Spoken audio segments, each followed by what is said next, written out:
সকাল সকাল গরম গরম কফি দিয়ে দিনটা শুরু করলাম আর তারপরে সোজা চলে গেলাম বাইরে, কারণ সামনের বাড়িতে বিয়ে আর আমার বন্ধুরই বিয়ে। আর ও তো বরফর সেজে রেডি, এখানে ভিডিও শুট ফটোশুট হচ্ছে। রাস্তায় বেরিয়েই দেখো বাচ্চাটার সাথে দেখা, আর ও এত কিউট আর এত ছোটাছুটি করছিল। তারপরে আমরা সোজা বেরিয়ে পড়ি, একটু কাজ ছিল আর সব পুচকো পাচকাদেরকে গাড়িতে তুলে নিয়েছে। আর ওপাশে যাচ্ছিল সৌরভ, আমার ছোটবেলার বন্ধু। আর সবাই মিলে বেশ মজা করতে করতে আমরা সোজা চলে এসেছিলাম একটু স্মার্ট পয়েন্টে, কারণ সকালে ব্রেকফাস্ট সেরকম ভাবে করা হয়নি, তাই একটু সুইট কর্ন নিতে এসেছিলাম। আর দেখো এখান থেকেও চিনি তুলে খাচ্ছিল, আর এই নিয়ে আমরা বড্ড হাসাহাসি করছিলাম। বাড়িতে এসে ঝটপট করে ব্রেকফাস্টটাও রেডি করে আমিও খেতে বসে যাই আর সবাইকেও খেতে দিয়ে দিই। তারপরে স্নান টান করে ফ্রেশ হয়ে সুন্দর করে শাড়ি পরে রেডি হয়ে যায়, কারণ আজকে ছিল গায়ে হলুদ। এখানে মোটামুটি সবাই রেডি হয়ে দাঁড়িয়েছিল আর আমি আসতেই লেট করেছিলাম।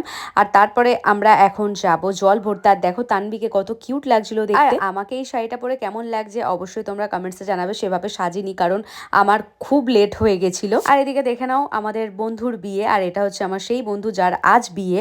আর তারপরে আমরা সোজা চলে যাই জল ভরতে। আর বাঙালি জল ভরতে যাওয়া মানেই সাথে ডান্স, সে বাজনা হোক কি না হোক। আর এদিকে এই ঠাকুমাটা এত সুন্দর ডান্স করছিল যে এই বয়সে এত সুন্দর ডান্স কিভাবে করে। আর এদিকে তো আমার ভাইয়ার দুষ্টুমি তো শুরু।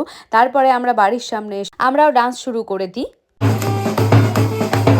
আর ডান্স করতে করতে তো আমার প্রচণ্ড পরিমাণে খিদে পেয়ে গেছিলো, আর আমরা সবাই মিলে এখানে খেতে বসে পড়েছিলাম। আর শাড়ি পরে প্রচণ্ড কষ্ট হচ্ছিল, তার জন্য আমি ড্রেস চেঞ্জ করে এসে এখানে খেতে বসে যাই। আজকের ব্লগটা তো এই পর্যন্ত, আবার দেখা হচ্ছে নেক্সট ব্লগে।